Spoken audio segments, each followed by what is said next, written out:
What do you hope to accomplish with your Moral Monday march going to West Virginia on Monday? What changes do you think it might elicit either in Manchin himself or his constituents on the ground?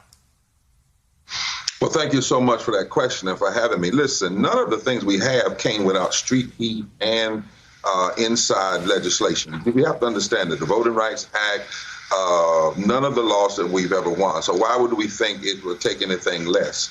Manchin comes from a state where one of the senators before him was a deep filibuster. The Russell Building is named after a filibuster. So you got to put pressure. The people in West Virginia, though, invited us. They said they are sick and tired of him saying he's doing this because of West Virginians. So we're going to have minors there. We're going to have veterans there. We're going to have white folk from the hollers, black people from the hood. One poll says 70% of West Virginians want a restored Voting Rights Act and want the For the People Act. 81% of Democrats, 79% of independents, and 76% of Republicans. So the first thing is to correct the record in his home state and let the nation know why all of us have to speak out. Secondly, we're going to make sure it's clear that this is not just about race. It's about race and class.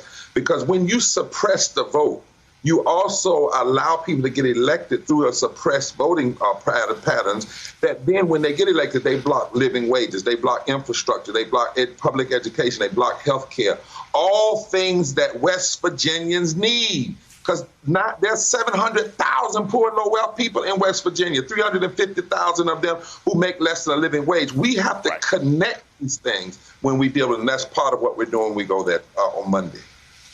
So, Reverend, when I read Joe Manchin's op-ed, I remember being sort of shocked. I don't think Sesame Street could come up with a better word salad than what he put out to sort of justify not voting for legislation that would make it easier for everybody across the country to actually participate in the franchise of voting.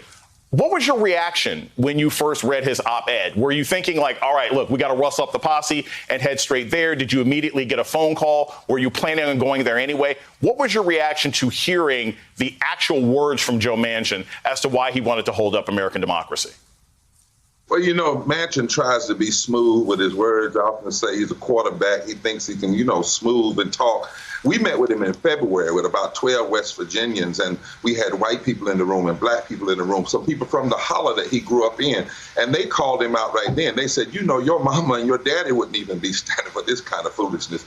But the thing I heard was lie. His positions are constitutionally inconsistent, morally indefensible, economically insane, politically irresponsible, historically inaccurate.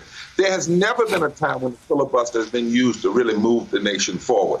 If every bill that had to be a partisan bill, we'd have never passed the 14th Amendment, the 15th Amendment, and many, many other laws that have helped this America be more of the America we promised. So all of that was just wordsmith. And then the last question was, who's got a thumb on his neck? Is it dark money? Is it the Koch brothers? Who's really behind this? Because it makes no sense.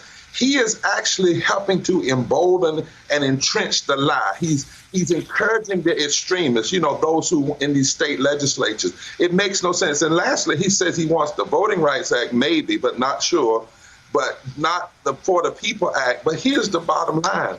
Right. We need both. We need both. I come from a state, Jason, where we fought without the Voting Rights Act. It took us 4 years to defeat a bad voting law. 4 years of fighting and 1,200 people getting arrested and about 16 lawyers. So we need a restored Voting Rights Act and we need the vision of the For the People Act.